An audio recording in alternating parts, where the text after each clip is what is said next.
Tout est une question de perception. Tonight, ladies and gentlemen, Some call him the most powerful man in crypto. Please welcome Changpeng Zhao. Lui, c'est CZ, Changpeng Zhao, avant-gardiste, précurseur, génie, les termes sont nombreux tant cet homme a contribué à révolutionner le monde des crypto-monnaies. Il est à la crypto ce qu'Elon Musk est à la voiture électrique, un pionnier. Mais il est aussi et surtout l'architecte visionnaire à l'origine de Binance, la plus grosse plateforme d'échange de crypto-monnaies au monde. Il a, en l'espace de 6 ans, construit un empire, pulvérisé la concurrence. Binance n'est pas en bourse, et si l'entreprise devait y être, les estimations quant à sa valorisation seraient astronomiques. En 2021, le Wall Street Journal s'essayait à estimer ce chiffre à plus de 300 milliards de dollars, plus que Netflix, McDonald's ou Coca-Cola, et nous étions en 2021. Depuis, des millions d'adeptes supplémentaires ont accouru sur la plateforme, qui compte désormais plus de 170 millions d'utilisateurs à travers le monde, avec une augmentation spectaculaire de 40 millions rien que sur l'année 2023. Bien aidé par l'intérêt grandissant du grand public pour le monde de la crypto. Banks, hedge funds, they're buying up crypto. Et cet intérêt grandissant, CZ en a récolté les fruits. Avec une fortune estimée à plus de 37,2 milliards de dollars, il se place à la 35e place des personnes les plus riches de la planète. La monnaie magique d'Internet. Que l'on soit pour ou contre la crypto, et quelque part, peu importe notre avis sur le sujet, la réussite de cet homme, tout comme le fait que la valorisation du Bitcoin atteigne celle de Meta, sont des preuves vivantes que l'intérêt, la demande autour des crypto-monnaies ne cesse de croître de manière exponentielle. you get rich, right? Bitcoin. It's the future. That's already here. Et pour ça aussi, CZ n'y est pas pour rien. Un pape, un gourou, un leader, une rockstar dans le monde de la crypto. Son influence dans l'écosystème est incomparable. Avec plus de 8 millions d'abonnés sur Twitter, c'est la 589e personne la plus suivie de la planète. Et chacune de ses prises de parole est scrutée, analysée, acclamée par des milliers de personnes. Sauf que, le 21 novembre 2023, CZ annonce dans un tweet qu'il quitte la présidence de Binance. En réalité, derrière cette prise de parole, qui fait l'effet d'une bombe dans le monde de la crypto, c'est autre chose qui se joue en coulisses, de bien plus grand, de bien plus politique. We're here today to announce the Treasury Department's historic action against Binance. En procès aux États-Unis, l'entreprise a accepté de plaider coupable de violation de lois américaines. Dans ce deal avec l'oncle Sam, Binance accepte de payer une amende historique de 4,3 milliards de dollars, alors que Changpeng Zhao, CZ, qui plaide également coupable, devra s'acquitter lui aussi d'une amende personnelle de 50 millions. Et surtout, quitter son poste. La traque des autorités américaines qui avait démarré en 2018 contre Binance se termine donc avec la tête de l'une des personnalités les plus puissantes de cette industrie, CZ. Mais l'histoire se termine-t-elle réellement ici? Quand a-t-elle commencé? Qu'est-il réellement reproché à cette entreprise non américaine? Comment Binance a réussi à s'imposer si rapidement comme le leader de cette industrie et surtout, pourquoi les États-Unis s'en sont-ils pris avec une telle véhémence à cette entreprise et surtout à son PDG? Le piège américain, un plan parfait. Many people think of Binance as an overnight success. For me, it's like it took 20 years. On ne peut pas parler de Binance sans commencer par introduire CZ, savoir qui il est et d'où il vient, pour comprendre la genèse de son projet et de cette passion ardente pour la liberté. Changpeng est né en Chine en 77, et bien qu'il ne restera dans son pays natal que jusqu'à l'âge de 12 ans, celui-ci marquera le jeune Zhao de son empreinte. Pourquoi? Le prix du savoir. Dans une Chine plus communiste qu'aujourd'hui, l'heure est à la révolution culturelle, et ses deux parents, tous deux enseignants, furent envoyés à Jiangsu, une province bien pauvre chinoise, lors de la chasse aux intellectuels lancée en 66 par Mao Tse-tung. Résultat des courses, le jeune Zhao va connaître une première décennie bien spartiate, et même si son père, qu'il décrit comme un rat de bibliothèque, parviendra à s'échapper au Canada grâce à ses talents de recherche en géophysique, lui restera en Chine jusqu'à ses 12 ans. So there was no running water, no electricity in the village where I was born. I think it was my second or third grade we started getting electricity. Mais il ne tardera pas à le rejoindre, son père, de l'autre côté du globe, à Vancouver, au Canada, alors que son pays natal se déchire au cours des manifestations de la place Tiananmen en 89. Mais ne vous y méprenez pas, son arrivée chez le petit frère du plus grand pays capitaliste du monde ne changera pas les habitudes austères familiales. I was 16 when I was working at a gas station. Before that, I was working at McDonald's, which many people know about.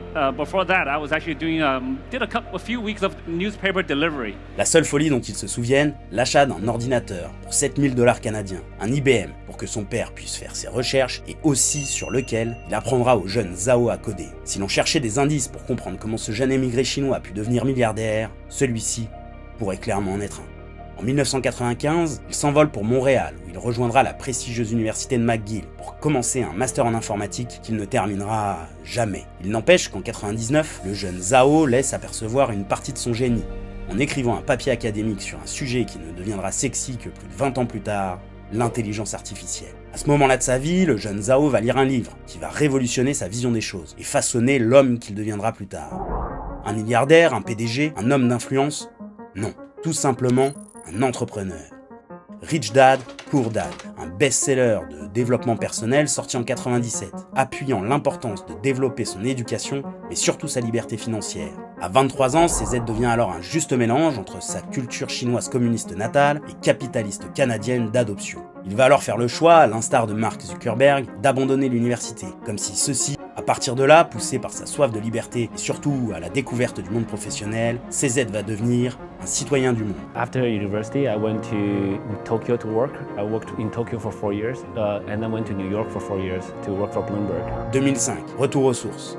À Shanghai, bilingue avec une éducation occidentale et d'énormes compétences de programmation, il va co-créer avec 5 autres expatriés Fusion System, un logiciel de trading haute fréquence qui comptera parmi ses clients, assez ironiquement finalement, de nombreuses banques traditionnelles comme Goldman Sachs ou Crédit Suisse. Ce retour dans sa Chine natale va aussi lui permettre de comprendre les règles du jeu, en tout cas telles qu'elles sont établies dans l'Empire du Milieu.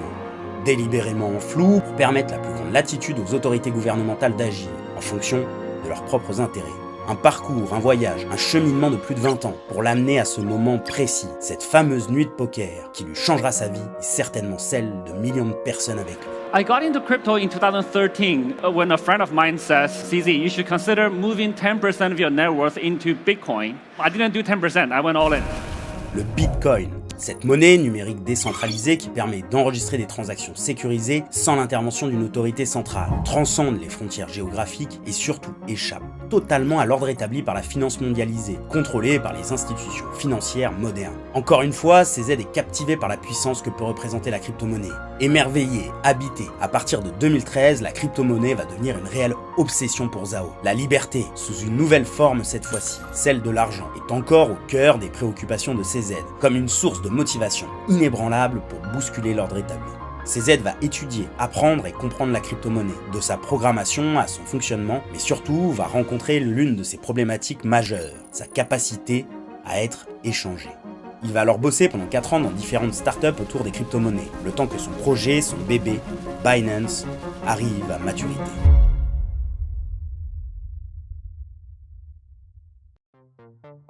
Juillet 2017, ça y est, son projet est prêt. CZ ne le sait pas encore, mais il s'apprête à révolutionner le secteur. Binance, une plateforme d'échange de crypto-monnaies, voit le jour.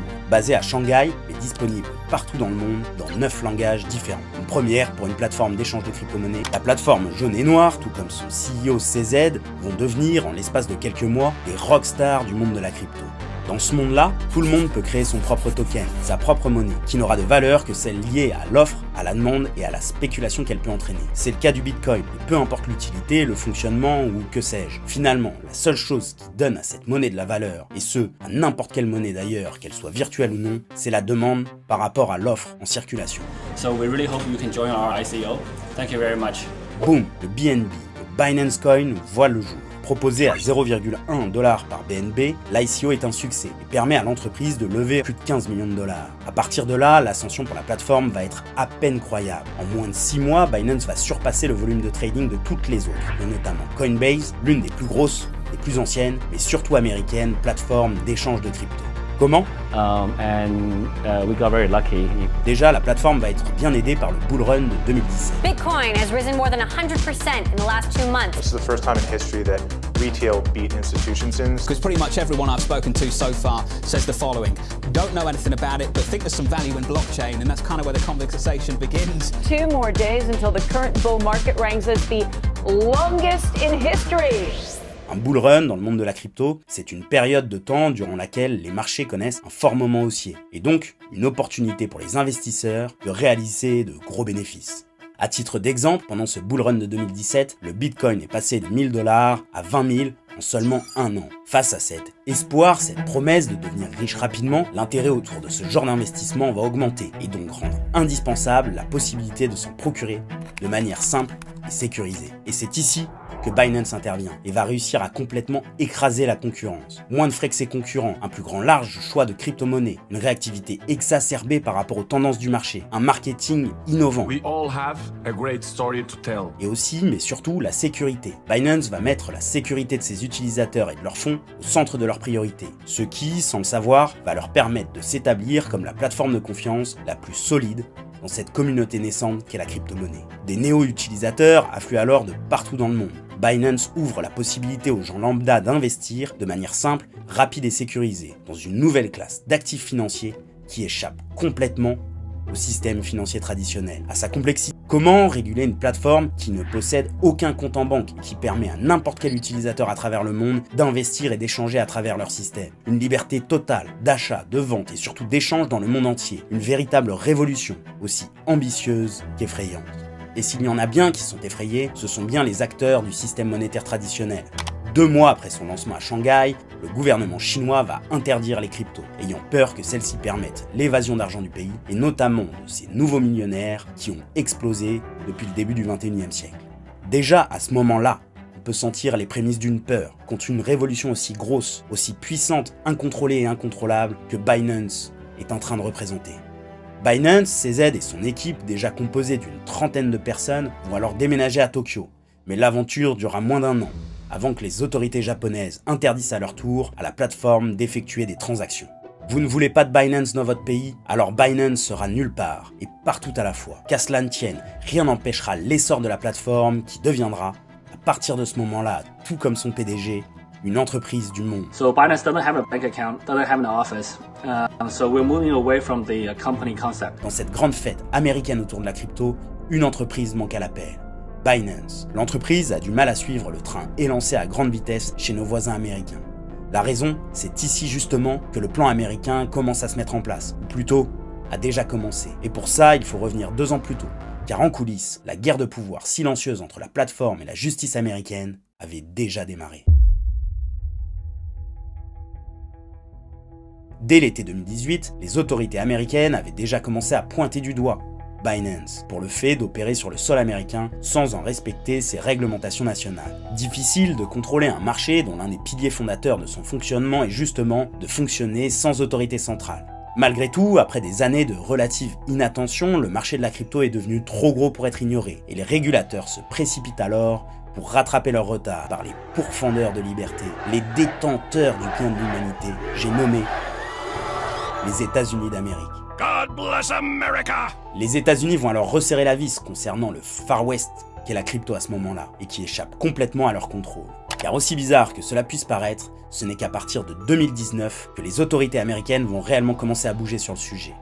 La Financial Action Task Force a alors imposé gentiment le KYC, Know Your Customer, une procédure consistant à vérifier l'identité et l'intégrité des clients en montrant par exemple son passeport ou sa carte d'identité. Également, ils demanderont de mettre en place des systèmes d'anti-blanchiment de capitaux aux entreprises de crypto qui opéraient dans les pays membres de l'organisation. Pour votre information, la FATF, ou la GAFI en français, c'est un organisme intergouvernemental non élu qui a été créé par le G7, mais surtout à l'initiative de l'oncle Sam en 1987. Cellule d'action financière contre le blanchiment de l'argent de la drogue. Leur objectif officiel est de lutter contre le blanchiment d'argent et le financement d'activités illégales, mais leurs recommandations semblent étrangement alignées avec les intérêts économiques américains. Alors, le mot recommandation est en réalité un euphémisme, car les États qui ne les suivent pas suffisamment se retrouvent alors sur une liste, qui qu'elle interagit et propose bel et bien sa plateforme d'échange à des utilisateurs américains, désormais tracés grâce à l'imposition de cette nouvelle norme d'identification. Sauf que pour opérer sur le sol américain en tant que plateforme d'échange de crypto, Binance doit absolument obtenir des licences pour lui permettre d'exercer, et licences dont elle était jusqu'alors dépourvue. En plus de ces licences, maintenant que la preuve est apportée que Binance opère sur le sol américain, elle doit désormais se plier à ses règles, c'est-à-dire mettre en place des systèmes anti-corruption et anti-blanchiment, et aussi et surtout interdire les échanges de crypto avec des pays qui se trouvent donc sur cette dite liste, qui contient des pays comme la Russie, l'Iran, plus globalement l'ensemble des pays avec lesquels les États-Unis sont en conflit. Vous l'aurez certainement compris, mais Binance est ici pris au piège. En réalité, Binance en tant que plateforme d'échange était celle qui proposait une politique KYC la plus légère de toute l'industrie crypto. Et c'est aussi ça, en partie qui a fait le succès de la plateforme. Jusqu'à fin 2019, il suffisait d'une adresse email pour ouvrir un compte Binance, pouvoir échanger et surtout retirer jusqu'à 15 000 $ par jour. Autant dire que ces conditions fournissaient anonymat et liberté, permettant l'accès à la plateforme à des fins malveillantes. Du blanchiment d'argent à la manipulation de marché, tout était possible tellement la liberté était de mise. En vue de l'évolution de la régulation, Binance.com ne pouvait tout simplement plus continuer à exercer chez les Américains, sans se retrouver dans l'illégalité. Sauf qu'en 2019, environ 1/5 des utilisateurs de Binance étaient américains, bien portés par l'intérêt grandissant du mouvement de l'autre côté de l'Atlantique. Difficile de se passer d'un tel segment de marché. Dans l'esprit de montrer patte blanche et surtout de prouver leur bonne volonté, CZ et Binance réagiront en juillet 2019. Dans un communiqué, Binance annonce que sa plateforme Binance.com ferme ses portes aux utilisateurs américains afin de se mettre en conformité avec les régulateurs du pays. À la place, Binance.com va annoncer la création d'une nouvelle entité, uniquement dédiée au marché américain, indépendante et distincte, Binance US, qui est une version simplifiée avec moins de cryptoactifs disponibles, dotée d'un système de sécurité renforcé, ainsi que des licences nécessaires afin de pouvoir continuer à opérer sur le sol américain, tout en respectant les réglementations balbutiantes du pays. Enfin, continuer, pas pour longtemps, car en l'espace de quelques mois, 13 États américains vont interdire à leurs citoyens de s'inscrire sur l'exchange, malgré toutes ces démarches de mise en conformité. Comme si ça ne suffisait pas, à la fin de l'année 2020, le très sérieux magazine économique Forbes révélera dans un article avoir eu accès à une présentation interne, datant de 2018, qui montre comment Binance et CZ avaient prévu de mettre en place un système afin d'échapper aux régulateurs américains. En substance, l'article décrit le plan de Binance pour isoler sa maison mère du cadre juridique américain, à travers la création d'une entité américaine dédiée, Binance US, qui se plierait au cadre imposé par les Américains. Le problème, c'est que Forbes ne seront pas les seuls à attaquer Binance, et l'année 2021 démarra à son tour sous le coup de mauvaises nouvelles pour la plateforme jaune et noire. D'abord par l'annonce d'une enquête diligentée par la CFTC. L'agence américaine en charge de la régulation des bourses a lancé une enquête à l'encontre de la plateforme, soupçonnée d'avoir vendu des produits dérivés, considérés donc comme des instruments financiers, à des investisseurs américains, ce qui est interdit sans autorisation préalable. Dans la foulée, ce seront coup sur coup l'administration fiscale américaine et son fameux Department of Justice qui se pencheront sur le cas de Binance pour des violations criminelles potentielles.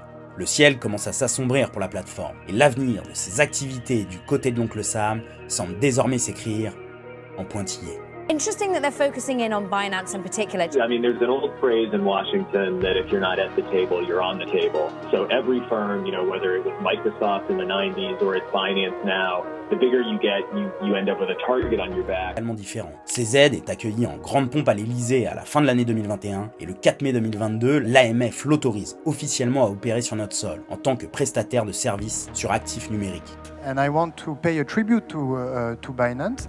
For the organization of the Binance Blockchain Week, for Objective Moon, and for this partnership. To be honest, Paris probably already is the financial hub for crypto in Europe, and probably in the larger part of the world. On peut admettre que le contraste entre notre accueil et celui des États-Unis concernant Binance est saisissant, mais en même temps, la France ne dispose pas de réels concurrents dans le secteur. Contrairement à l'oncle Sam, du patriotisme, du protectionnisme, d'une préférence nationale, et jusqu'alors, c'était rugueux mais dans l'esprit du jeu. Mais comment faire quand, malgré tout ça, celui qui a été avantagé arrive quand même à tout foirer? Car pendant que les autorités de régulation américaines concentraient leurs efforts pour ralentir la croissance de Binance sur leur sol, le marché de la crypto s'est envolé. Et l'oncle Sam ne le sait pas encore, mais il a donné naissance à un monstre, lui aura permis de grandir, grossir, à tel point que celui-ci deviendra incontrôlable, un véritable ennemi de l'intérieur qui s'apprête à la fin 2022, à exploser. Like I was saying, it's FTX.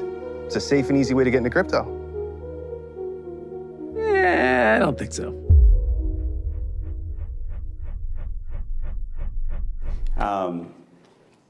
In the span of about 1 week, Sam Bankman-Fried went from a billionaire, the white knight of the crypto world, and running one of the largest exchanges, to what some people think has become a wanted man. Sam Bankman-Fried, SBF, le pire cauchemar des États-Unis et du monde de la crypto. Le 11 novembre 2022, le plus gros scandale que la crypto n'ait jamais connu explose. L'une des plus grosses plateformes d'échange de crypto de la planète, l'un des plus gros compétiteurs de Binance, FTX, s'effondre. Son CEO, SBF, déclare sa banqueroute aux États-Unis alors que celle-ci était encore évaluée à plus de 32 milliards de dollars au début de l'année 2000, mondialisé, bancarisé, en place depuis des années et qui n'a pas prévu. There's a rumor going around that some of this was planned. BlackRock took down Binance in order to clear the way for a spot Bitcoin ETF. I mean, I like a good conspiracy theory as much as anyone. So I don't know, who knows? Like BlackRock, you think Binance is powerful. I mean, BlackRock is next level, isn't it? La liberté totale de disposer de son argent de manière dérégulée et non encadrée. Voici la promesse à laquelle CZ était tant attaché et qui lui aura quasiment tout coûté. Il semblerait bien que ce Sino-Canadien, passionné d'informatique et de programmation, parti en quête de liberté il y a plus de 30 ans, n'a pas encore terminé son périple pour l'atteindre. So I view myself as being in a very lucky position doing what I really enjoy doing, which is promoting the freedom of money. So I think there's not a lot of other choices or ideas or opportunities that can be more meaningful to me personally.